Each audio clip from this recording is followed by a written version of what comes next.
زید ذرا کھڑے ہو جاؤ، کھڑے ہو جاؤ. دیکھیے وہ بچے کے دودھ کے دانت بھی نہیں ہیں اور وہ اٹھتا ہے صبح 5 بجے قرآن یاد کرتا ہے.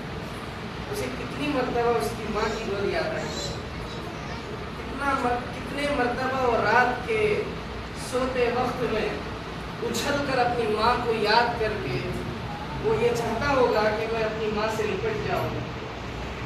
کڑکتی بجلیوں کے بیچ، برستے بادلوں کے بیچ، تپتی ہوئی دھوپ کے بیچ، ان سب کو برداشت کرتے ہوئے، رات کے اندھیروں کو سہتے ہوئے، مدرسوں میں ڈالے جانے والے ہر طرح کے کھانوں کو کھاتے ہوئے، کیسے کیسے مجاہدے، کیسی کیسی تکلیفیں، کتنی ساری قربانیاں وہ معصوم برداشت کرتا ہوگا.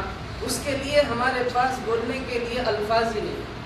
بیٹھ جاؤ بیٹا. آپ کو جیسے اللہ تبارک و تعالیٰ نے ایک حافظ قرآن کی فضیلت کے لیے اللہ نے حکم دیا اپنے معزز ترین ملائکہ کو کہ تم میرے وہ مبارک بندے جو حامل قرآن ہیں، حافظ قرآن ہیں، مدرسوں میں پڑھتے ہیں، تمہارا وہ مقام ہے کہ تم ان کے قدموں کے تلے اپنے پر بچھا دو.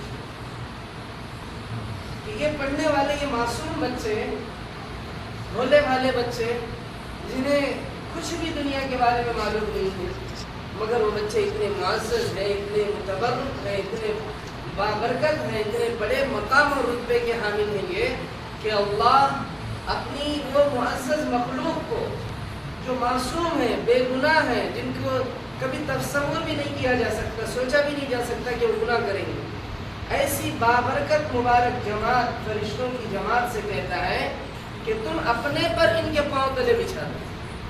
یہ جب چلیں گے تو تمہارے پروں کے اوپر چلیں گے. کیا دنیا کا کوئی منسٹر ایسا ہے؟ کیا دنیا کا کوئی سی ایم پی ایم ایسا ہے؟ کہ کسی ملک کا، کسی بھی بڑے ملک کا بادشاہ ایسا ہے کہ جس کا اتنا مقام کہا جائے؟ نہیں. اللہ کی قسم ایک حافظ قرآن کا مقام اتنا ہے، زمین سے لے کر، ابھی مولانا بول رہے تھے کہ مالداری پر، دولت مندی پر، کسی عہدے پر یا کسی کے دنیاوی جاہ و حشمت کو دیکھ کر کے اگر حافظ قرآن اپنے کو کمتر سمجھے تو وہ قرآن مجید کی توہین کرنے والا ہے. اگر کسی کو اللہ زمین سے لے کر آسمان تک ہیروں سے بھر کے دے دے، اللہ کی قسم ان میں سے ایک ایک بچہ اتنا معزز ہے کہ اس کے یہ سارے ہیرے اس کے پاؤں کے دھول کی برابری بھی نہیں کر سکتے، اس کے دھول کی برابری بھی نہیں کر سکتے. آپ لوگوں کو معلوم ہے قرآن مجید کا کیا مقام ہے. قرآن مجید کا حافظ جیسے آپ لوگ قرآن کا یہ نسخہ جیسا وہ قرآن مجید، آپ جتنا ادب اس کا کریں گے اتنا ہی ادب اس حافظ کو بھی کرنا پڑے گا. اس کی طرف آپ پاؤں نہیں پھیلائیں گے. کیوں؟ کیونکہ یہ اللہ کا کلام ہے. اسے آپ قرآن مجید کو کوئی گالی دے گا، اگر کوئی گالی دے گا تو حافظ کو گالی دے گا تو ایسا ہے جیسے قرآن مجید کو گالی دے. حدیث میں ہے پیارے پیغمبر محمد عربی علیہ السلام فرماتے ہیں حافظ قرآن اگر کوئی گناہ کر کے جہنم میں بھی ڈال دیا جائے تو وہ جگہ جہاں پر حافظ قرآن ہوگا، جہنم کی آگ وہ جگہ بجھ جائے، اور اتنی جگہ جہنم کی آگ بجھے رہے گی، ٹھنڈی پڑ جائے گی، اور حافظ قرآن کو قرآن کے سینے میں ہونے کی وجہ سے وہ جہنم کی آگ اس پر اپنا اثر نہیں کر سکے. جیسے قرآن کو اگر آگ میں رکھا جائے تو جس طرح سے قرآن قرآن ہی ہے، ایسے حافظ قرآن کا مقام، حافظ قرآن کا کوئی معمولی مقام نہیں ہے. حافظ قرآن کوئی معمولی رتبے کا مالک نہیں ہے. حافظ قرآن کے مقام کو بولا جائے تو جو ہے گھنٹے لگ جائیں گے.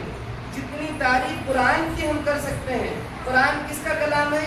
اللہ کا کلام ہے. تو قرآن کی تعریف اللہ کی تعریف ہے. جیسے اللہ کی تعریف نامکمل ہے ایسے ہی قرآن کی تعریف نامکمل ہے. جیسے قرآن کی تعریف نامکمل ہے ایسے ہی حافظ قرآن کی تعریف نامکمل ہے. آپ کتنا بھی اس کی تعریف کر لو مکمل تعریف نہیں ہو سکے گی. کیوں نہیں ہو سکے گی؟ کیونکہ وہ ایسا کلام ہے کہ اس کی تعریف میں جتنا بھی بولا جائے کم ہے.